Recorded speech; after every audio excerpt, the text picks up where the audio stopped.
Have you ever looked in the mirror and felt like a stranger was staring back at you? As if beneath the surface of your reflection, there's someone, something, hidden in the shadows, waiting to be discovered? Carl Jung, one of the most brilliant minds of the 20th century, believed that within every single one of us lies a shadow, a darker self we often ignore, suppress, or even fear. But here's the twist. Jung didn't see this shadow as a monster to be defeated. Instead, he believed it held the key to our true selves. Stay with me, because by the end of this video, you'll see how understanding your shadow could transform not just the way you see yourself, but the way you live your life. Carl Gustav Jung was a Swiss psychiatrist and psychoanalyst, a pioneer of the mind who dared to explore its uncharted territories. He's most famous for concepts like the collective unconscious, archetypes, and of course, the shadow. While many of his contemporaries like Sigmund Freud focused on the conscious mind and repressed desires, Jung ventured deeper. He believed the human psyche wasn't just a collection of conscious thoughts, but also a vast, mysterious iceberg, with most of its mass hidden below the surface. At the heart of this hidden psyche lay the shadow. Jung described the shadow as the dark side of our personality, not necessarily evil, but the parts of ourselves we deny, suppress, or reject. These might be traits society deems unacceptable: anger, jealousy, greed, or even unfulfilled desires and creative urges. But why do we push these parts away? It starts early. As children, we're taught to be good, don't yell, don't cry, don't want too much. Over time, we learn to hide these undesirable traits, locking them in the basement of our psyche. That basement? That's the shadow. And here's the catch. The more we suppress it, the stronger it becomes. Have you ever overreacted to something, then wondered, where did that come from? That's your shadow peeking through the cracks. Or maybe you've judged someone harshly for traits you secretly despise in yourself. That's another classic move of the shadow: projection. Jung believed that what we dislike most in others often mirrors what we refuse to face within ourselves. Think about it.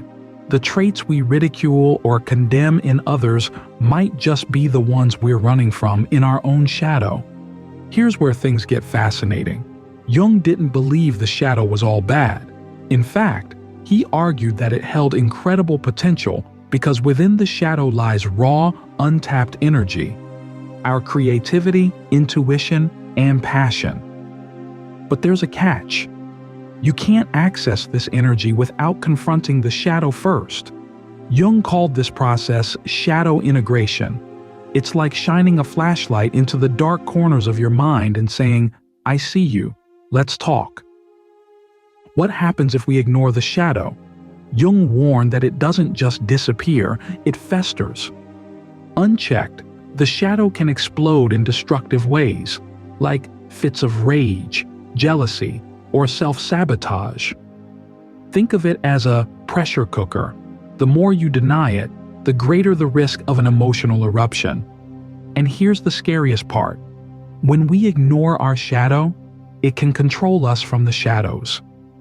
Jung believed that true growth, true self-awareness, requires bravery. Facing your shadow isn't easy.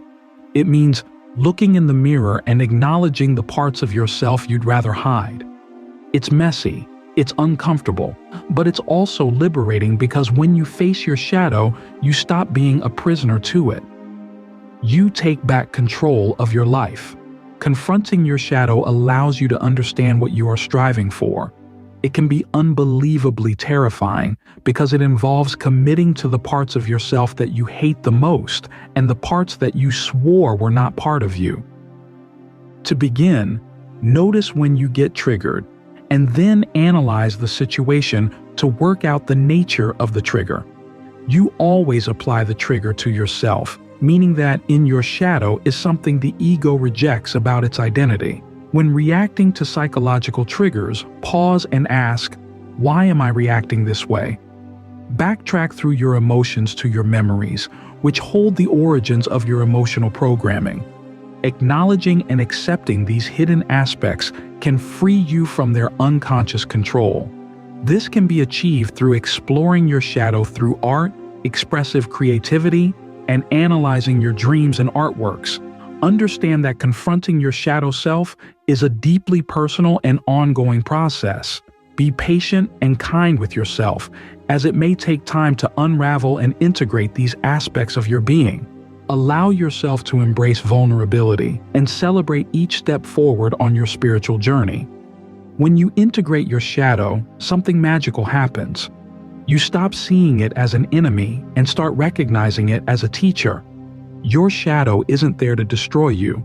It's there to complete you. It's the part of you that whispers, "There's more to you than you realize." Jung once said, "One does not become enlightened by imagining figures of light, but by making the darkness conscious."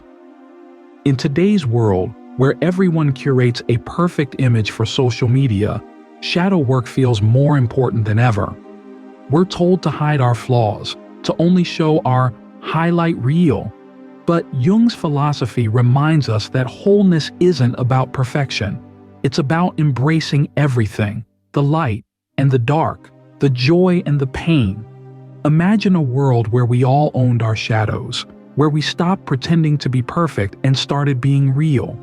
That's the power of shadow work, not just for you, but for everyone around you. The question isn't whether you have a shadow. We all do. The question is, will you face it? It's not easy. It might even scare you. But the journey to your shadow is also the journey to your most authentic self. Because here's the truth. You cannot become whole without embracing every part of you. The light and the dark, the strengths and the flaws. Every suppressed fear, every buried desire, every forgotten dream. It's all a part of you, waiting to be acknowledged.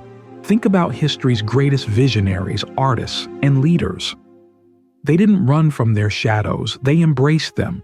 They turned pain into power, fear into wisdom, and darkness into depth. So the real question is, what could you become if you stopped running and started listening? Are you ready to take that first step? Your shadow isn't your enemy, it's your guide. If this resonated with you, hit that subscribe button and join our community of seekers. Let's explore the depths of the human mind together, one shadow at a time. And if you're ready to start your journey, share your thoughts in the comments below. We'd love to hear your story.